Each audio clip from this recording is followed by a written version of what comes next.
હું કરંડિયા મણીબેન એને ગીર સોમનાથની છું। એક અત્યારે સમાજમાં એક વાત સર્જાઈ છે કે મહારાષ્ટ્રમાં દ્વારકા પીછાવાળો એક કાનો આવ્યો હતો, એટલે ઠાકોરજી આવ્યા હતા, એના પીછામાં મોર એટલે પોપટ બેઠો હતો। તો એ સત્ય વાત છે કે? તો હા, એ સત્ય ઘટના છે અને હું જ અમારા ઠાકરને મહારાષ્ટ્રમાં લઈને આવી હતી। સત્ય પહેલેથી હું તમને ઘટના બતાવું કે જ્યારે આહવાન કૃષ્ણનું ચાલુ થયું ને ત્યારે આ પોપટ, એટલે અમે આને પોપટ કહીએ, પેલો ઘાસનો તીતી ઘોડો આવે ને એવડો લીલો પોપટ હોય ને પીળો પણ, એટલે આ છે ને પીળા જેવો પોપટ હતો, એટલે અમે એને પોપટ કહીએ। ઘણા અમદાવાદ સાઈડને કે ઘણા બહેનોના ફોને મને આવ્યા હતા કે અમે એના તીતી ઘોડો કહીએ, જેના મારે પાસે નંબર છે ને ઘણાને મને મેસેજ કર્યો, ફોન કરીને પૂછ્યું કે આ સત્ય ઘટના છે। એટલે મને એવું થયું કે એક વિડીયો ઉતારીને હું સમાજને કહું કે નહીં, આ સત્ય ઘટના છે।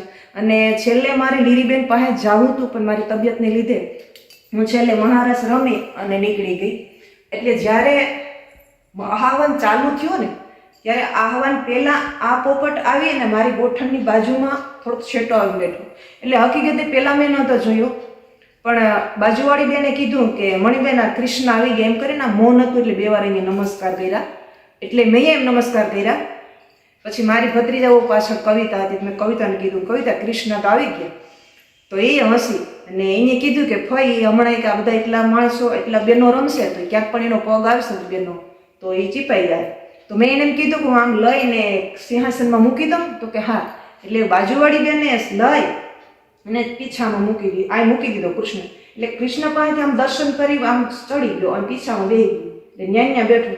હું તો વારે ઘડીએ જાઉં કે પોપટ છે કે ઉડી ગયું, પોપટ છે કે ઉડી ગયું, પણ સત્ય ઘટના હું કહું, હું મારા કૃષ્ણને એટલી માનું, હું સત્ય જ બોલું છું કે કૃષ્ણ આખો મહારાષ્ટ્ર રમ્યો એટલે મારી સાથે જ રમ્યો, અને મેં કૃષ્ણને અત્યારે સુધી એટલા કાલાવાલા કર્યા ને કૃષ્ણ મારું બધું માન્યું। કૃષ્ણને મેં કીધું હતું પેલું, મેં ગીતોની રચના 91 જેટલીમાં મહારાષ્ટ્રના 91 ગીત લખેલા છે, અને ગીતમાં મેં એને કાલાવાલા કરીને કીધું કે કૃષ્ણ તું ગમે તે સ્વરૂપે દર્શન દેજે, પણ મને એક આંખનો ઈશારો કરજે। એટલે હકીકતે કૃષ્ણએ સામે આવીને મારી સામે બેસી ગયો, એટલે મને હકીકતે એટલો આનંદ થાય કે નહીં, મારો કૃષ્ણ મીરાએ જેમ કાલાવાલા કર્યા હતા એમ મેં જેમ કાલાવાલા કર્યા એમ કૃષ્ણ મારું માન્યું।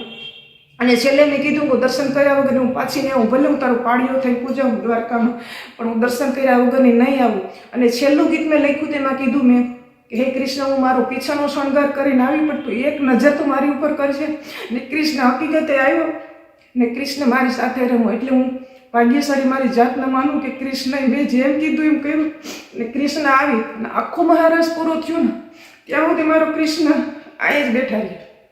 અને ઘણા બહેનોને બતાવું, મીડિયાવાળાની વાત કરી હતી, અને જે વાત બહાર આવી ને લગભગ મીડિયાવાળા દ્વારા જ આવી છે। મીડિયાવાળાને મેં કીધું કે આ પોપટ જ્યારથી મહારાષ્ટ્રમાં આવી ત્યારથી આ પોપટામાં બેઠેલો છે, એટલે મહારાષ્ટ્ર બધી ઘણી બહેનોને મેં આમ ચક્કર મારીને દર્શને નહીં કરાવ્યા હતા। અને છેલ્લે આહવાન કૃષ્ણનું ચાલુ થયું, એક લોહી આહિર બોલ્યા ને ગીત, એ ગીત પૂરું થયું ને બહેનો તો અહીં આ પોપટ ઉડી અને ગયો, અને જેવો પોપટ ઉડીને ગયો એટલે સામે બે નથી ને એને ચુંદડીએ જઈને બેઠો, એટલે મેં કીધું તું ભાગશાળી છે, કૃષ્ણ તારી પાસે।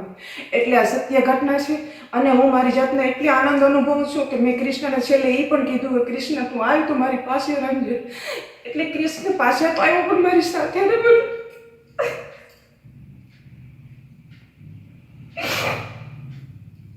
અત્યારે મારી એવી પરિસ્થિતિ છે કે કૃષ્ણ મથુરા છોડી ગોકુળ છોડી મથુરા ગયો, અને જેવી ગોપીની હાલત હતી એવી મારી ઈચ્છા કે કૃષ્ણ છોડી આવી હતી।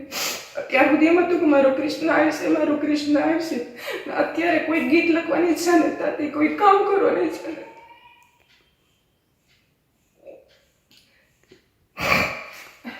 એટલે આ સત્ય ઘટના છે।